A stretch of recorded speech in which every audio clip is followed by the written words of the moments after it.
အခုချိန်မှာ ChatGPT လို့ AI တွေခေတ်စားလာတော့ crypto ကိုမိသွားပြီလို့ထင်နေရလားတကယ်တော့ပြောင်းပြန်မှာ AI တွေကျန်းလာလေ crypto နည်းပညာကမရှိမခေတ်လိုလားလေပါပဲဘာလို့လဲဆိုတော့ AI ရဲ့အားနည်းချက်တွေကိုဖြည့်ဆည်းပေးနိုင်တာက blockchain တစ်ခုတည်းရှိလို့ပါ AI ခေတ်မှာ crypto ကဘယ်လိုပုံစံနဲ့အခွင့်အလမ်းတွေတည်ဆောင်လာမလဲအခုပဲရှင်းပြပေးပါမယ်ပထမဆုံးအနေနဲ့ AI model ကြီးတွေ run ဖို့အတွက်အလိုအဆုံးအရာကပါလဲဆိုတော့ computing power ပါရိုးရိုးရှင်းရှင်းပြောရရင် computer အားကောင်းကောင်းတွေ CPU ကတ်တွေအများကြီးလိုတယ်လက်ရှိမှာဒီ GPU တွေကို Amazon တို့ Google တို့လိုမျိုးကုမ္ပဏီကြီးတွေကပဲပိုင်ပြီးတော့ cloud တွေပေါ်ကနေငါးစားနေကြတာဖြစ်တဲ့အတွက်ကြောင့်မလို့စီကအရင်ကြည့်တယ်လို့ဒူတလောက်လည်းမရနိုင်ပါဘူးဒီပြဿနာကိုဖြေရှင်းဖို့ crypto မှာ DePIN လို့ခေါ်တဲ့ decentralized physical infrastructure networks တွေဝင်လာပါတယ်သဘောတရားကတော့ကမ္ဘာနဲ့မှာရှိတဲ့သူတွေရဲ့မသုံးတဲ့ပူနေတဲ့ gaming computer တွေ CPU အားတွေကို blockchain ကိုရန်ကနေတစ်ဆင့်စူးစီးပြီးတော့ AI ကုမ္ပဏီတွေကိုပြန်ငှားပေးတာပါ Render network တို့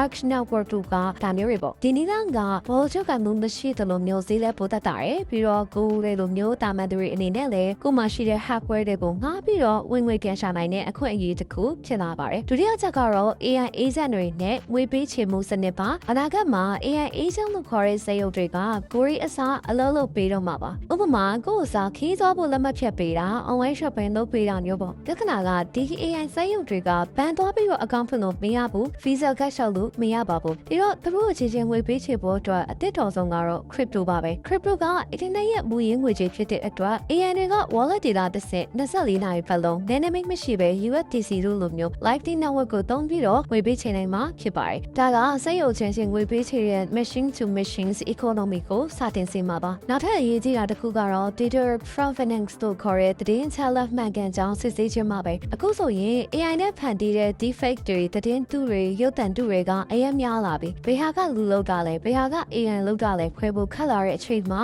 blockchain ကအဖြစ်တစ်ခုဖြစ်လာပါတယ် blockchain ပေါ်မှာ data တစ်ခုကိုတင်လိုက်ပြီဆိုတာနဲ့အချိန်နဲ့တပြေးညီမှတ်တမ်းဝင်တော့ပြီးတော့ဘယ်သူမှပြင်လို့မရရပါဘူးဒါကြောင့် content တစ်ခုကိုဘယ်သူကမူရင်းဖန်တီးခဲ့တာလဲဒါကအစစ်ဟုတ်ရလားဆိုတာကို cryptographic proof နဲ့သက်သေပြလို့ရတာပါမယ် don't trust verify ဆိုတဲ့ crypto ရဲ့ဇာတ်မှုအတိုင်းပဲ AI ခေတ်ရဲ့ရုပ်ရှင်မှုတွေကို blockchain နဲ့အမှန်တရားရှာဖွေနိုင်မှာဖြစ်ပါတယ် AI နဲ့ပတ်သက်ရင်မေးထားလို့မရတာကတော့ data privacy ပါ AI တွေပို့တော့လာပို့ပြီးတော့ smart ဖြစ်လာဖို့ဆိုရင်ကိုရီးရဲ့ data တွေနဲ့သင်ပေးဖို့လိုပါတယ်ဒါပေမဲ့ကိုယ့်ရဲ့ကျန်းမာရေးမှတ်တမ်းတွေဝေကြီးချလက်တွေကို AI ကုမ္ပဏီကြီးတွေကိုပေးလိုက်ဖို့ဆိုတာငေါကြော်မှုအရာစိုးရိမ်စရာပါဒီနေရာမှာ crypto ရဲ့ zero knowledge ZK နည်းပညာနဲ့ FHE လို့ခေါ်တဲ့နည်းပညာတွေဝင်လာပါတယ်ဒီနည်းပညာတွေကကိုယ့်ရဲ့ data asset ကိုမမြင်ရဘဲနဲ့ data ရဲ့သဘောတဘာဝကိုပဲယူပြီးတော့ AI ကိုသင်ပေးလို့ရလာစေပါတယ်ဒါကြောင့်ကိုယ့်ရဲ့ကိုယ်ချလက်တွေကိုလိုချောစွာထိန်းသိမ်းထားနိုင်ပြီးတော့ကိုယ်ပိုင် data တွေကိုရောင်းချပြီးဝင်ငွေပြန်ဆောင်နိုင်မဲ့အခွင့်အရေးတွေလည်းပေါ်လာအောင်မှာပါ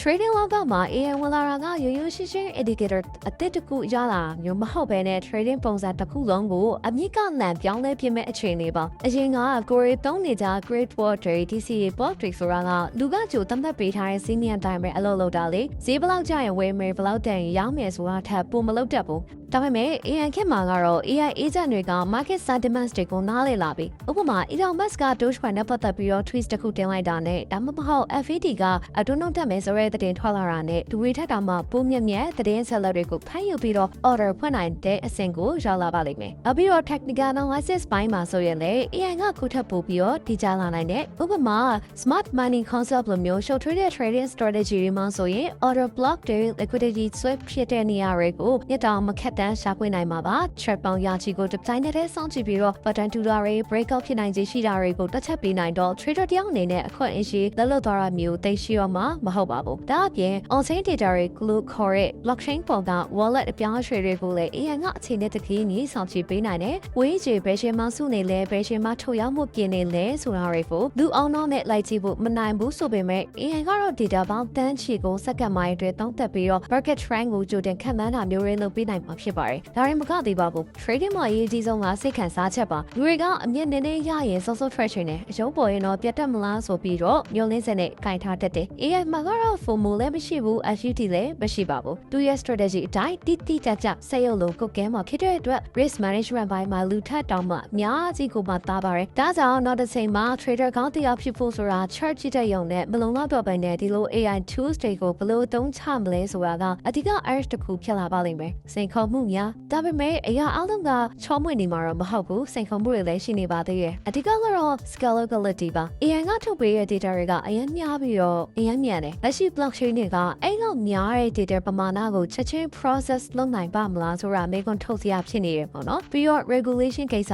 AI ကိုရော crypto ကိုရောကမ္ဘာအစိုးရတွေကမျက်စိတောက်ထောက်ကြည့်နေကြတာဆိုတော့ဒီနှစ်ခုပေါင်းသွားတဲ့အခါမှာဥပဒေစည်းမျဉ်းတွေကဘယ်လိုပုံစံဖြစ်လာမလဲဘယ်လောက်ထိတည်ကျလာမလဲဆိုတာစောင့်ကြည့်ရမယ့်အချက်တစ်ခုဖြစ်လာပါတယ်ဆိုပြီးတော့ပြောရတဲ့ solution တော့ AI နဲ့ crypto ပေါင်းစပ်မှုကခဏတာ hype ဖြစ်ပြီးတော့ပြီးတော့တဲ့အရာတော့မဟုတ်ဘူးဒါက digital key ရဲ့နောက်ထပ်ခြေလှမ်းတစ်ခုဖြစ်တယ်လို့နေပညာတော်လှန်ရေးတစ်ခုလည်းဖြစ်ပါတယ် AI ကအုံနောက်ဆိုလို့ရှိရင် blockchain ကမှတ်တမ်းဖြစ်ပြီးတော့ crypto ကတွေးကြောဖြစ်လာမှာပါဒီတော့မိတ်ဆွေတို့အနေနဲ့ဒီကဏ္ဍနဲ့ပတ်သက်တဲ့ project တွေ coin တွေကိုတိကျလေးလာထားတဲ့နေလို့အကြံပေးချင်ပါတယ်နေပညာအပြောင်းလဲကိုစောစောစီးစီးမြင်တဲ့သူတွေကအမြဲတမ်းခွင့်ရေးရတဲ့စမြဲမှုလို့ crypto mate ကို subscribe လုပ်ပြီးတော့ညချင်မပြလေးလာထားကြပါလို့တိုက်တွန်းလိုက်ရပါတယ်နော်တကယ်လို့ကိုက trading ကိုစင်ဝင်စားလို့စားလို့စင်နေဆိုလို့ရှိရင်တော့ Binance account တစ်ခုရှိထားဖို့လိုပါတယ် crypto mate ရဲ့ referral code ကိုသုံးပြီးတော့ account ဖွင့်မယ်ဆိုရင် trading fees 30% discount ကို lifetime ရအောင်မဲ့အဖြစ် trading စားလို့ကြည့်ဖို့အတွက်လည်း fast trade လုပ်သူတိုင်းကို$2အလကားပေးတော့အောင်မှာဖြစ်ပါတယ်ဒါအပြင် referral user တိုင်းအတွက်ငွေဘလောက်ပေးဝင်လို့မရတဲ့ crypto mate VIP crew ကိုဝင်ခွင့်ရအောင်မှာပါဒီ VIP crew မှာဆိုလို့ရှိရင် pro trader တွေကိုယ်တိုင်တင်ပေးနေတဲ့ trading signal market analysis တွေနဲ့ up-to-date news တွေကိုအချိန်နဲ့တပြေးညီဖတ်လို့ရမှာဖြစ်ပါတယ်အတားတွေအပြင်ပေါ်မှာ crypto mate ဘက်ကနေပြီးတော့လဆင်လာတိုင်းလုပ်ပေးနေတဲ့ campaign တွေကနေပြီးတော့ special အထူးတည်တဲ့ reward တွေကို go user တွေအနေနဲ့ထပ်ပြီးတော့ခန်းစားဖို့ရှိအောင်မှာဖြစ်ပါတယ်ဆိုတော့ဒီလိုမျိုးအခွင့်အရေးကောင်းတဲ့ကိုမလွတ်ပါအောင် Binance account ဖွင့်တဲ့အခါမှာ crypto mate ရဲ့ referral code ကိုသုံးပြီးတော့ဖွင့်ဖို့မမေ့ပါနဲ့နော်ဒီနေ့ဗီဒီယိုလေးကတော့ဒီလောက်ပါပဲ crypto mate ပါနောက်ဗီဒီယိုမှာခင်တွေ့ရပေါ့